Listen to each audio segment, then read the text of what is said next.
Hello, I'm Jake Trumper, and welcome back to the quest for the greatest YouTuber ever. I know it's not a sword, it's a hockey stick. I'm moving, so the sword somehow got packed. I don't, poor planning on my part, I know. But speaking of planning, good news, everyone. I actually have an editor now. His name's Harrison. Thank you, Harrison. Now my videos aren't, well, just the quest for the greatest YouTuber ever won't be edited on iMovie anymore. So Harrison, feel free to do like a cool edit here, like some sound effects.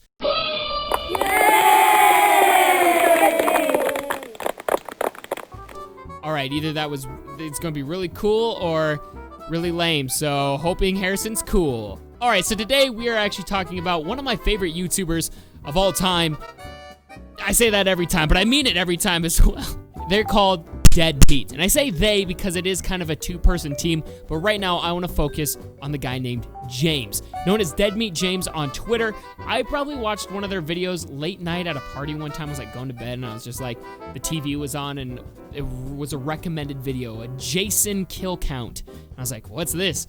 I watched it, kind of forgot about it, and then one day at work, and when I was working third shift, we could watch YouTube videos, it popped up again. I watched it, fell in love with the channel, and I really learned something. Deadmeat is unique for one reason, and it's the heart and soul. And it's a prime example of why horror movies work. It's not always about the goriest and coolest kills. Don't get me wrong, that's pretty cool. But it's also about other factors that makes it good. And I think what sets Deadmeat apart from any other kill count thing is the heart and soul that goes into it. And the heart and soul is James and Chelsea. They both put in such great work because it's not just kill counts. There's also a podcast and other videos. But first, let's start with the kill counts. He is very precise with the kill counts he does. A lot of other ones, if it's not a confirmed kill, they'll be like, oh, that person died though, I'm gonna boost up those numbers. James is always honest about the way he ranks them, and he does it in cool, unique ways as well. He always puts a unique spin on something, and the way that he tallies up the kills is just very fun, and his personality is infectious. And he has this personality after years of experimenting with other forms of media. He's talked frequently about past jobs, how they did comedy stuff as well. He's a very inherently funny person, so watching him do stuff that deals with horror and numbers is awesome because he can make it super interesting. Granted, a lot of horror films are already interesting, so he puts the comedic spin on it while making the numbers interesting as well. It just overall is a great way to gather attention, and that's why it's his most successful videos are the kill counts. But I think what makes Deadmeat special goes beyond those kill counts. Let's take a look at the podcast now. Harrison's gonna put some cool little thing in between this. We interrupt this program to bring you Courage, the Cowardly Dog Show! Gloves are incredible. I get these by the dozens just in case I'm going out that night. ¿Qué? Esto.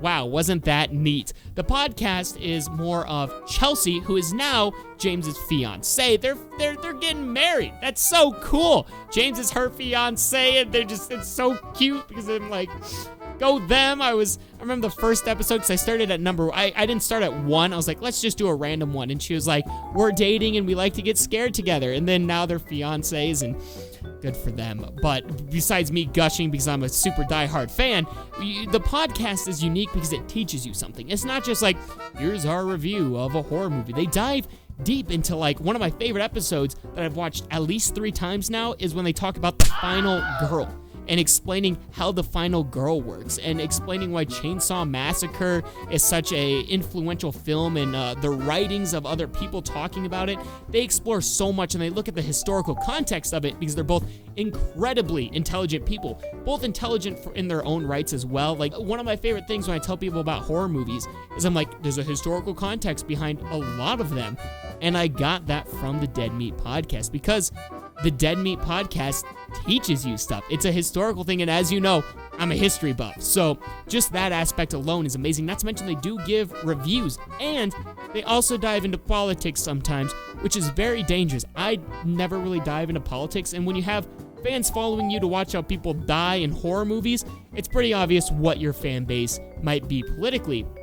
they go against that grain, and they never force their politics on you either.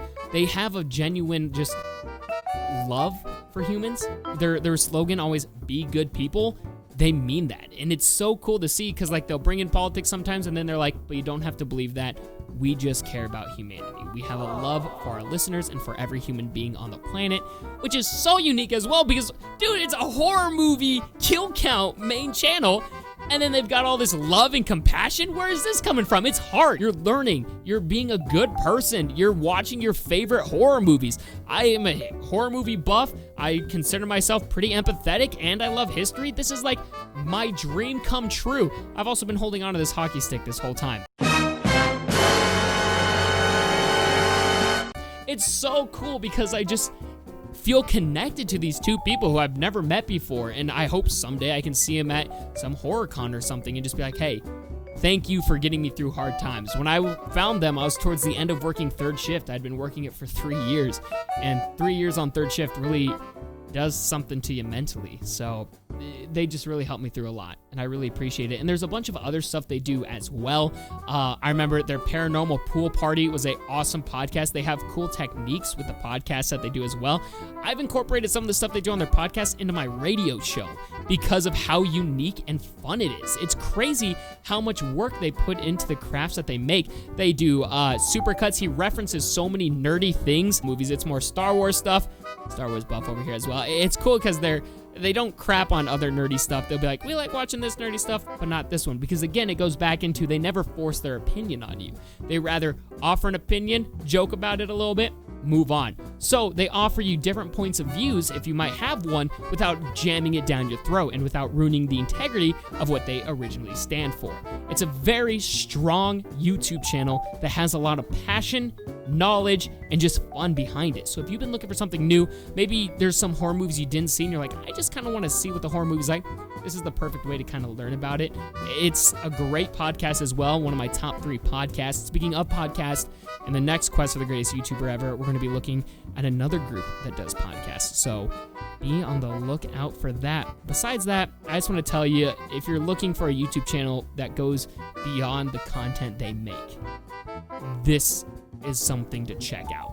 James, Chelsea, and their cat Lucy are just good people, and they follow what they preach, and that's pretty awesome. Thank you guys so much for watching. I can't do anything with a hockey stick. Haha. Until next time.